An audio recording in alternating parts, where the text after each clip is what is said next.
कुकू, गुड़िया, मेरी गोद में आ जाओ, ये घोंसला अब गिरने वाला है। मम्मा, ये आवाज, तूफान आ गया।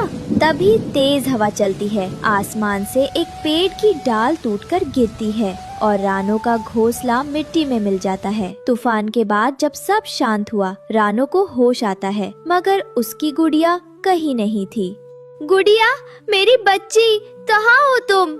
मम्मा, मेरी बहन कहीं दिख नहीं रही। रात गहराती गई। रानो चिड़िया अकेली, भीगी और टूटी हुई अपनी बच्ची को ढूंढ रही। हर पेड़, हर झाड़ी, हर शाख पर वो गुड़िया का नाम पुकारती रही।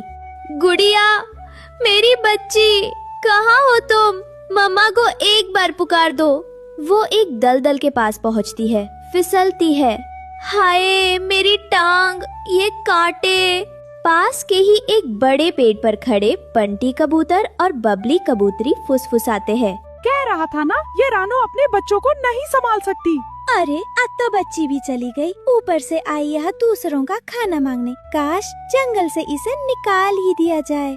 भगवान, क्या गरीब माँ होना गुनाह है? किसी ने न सहारा दिया न सहानुभूति, और वो रात रानो के जीवन की सबसे काली रात बन गई। उधर जंगल के वीराने में नन्ही गुड़िया भीगी पंखों में ठिठुर रही थी। उसकी आंखों से आंसू बह रहे थे और तभी वहाँ आई चालाक लोमड़ी।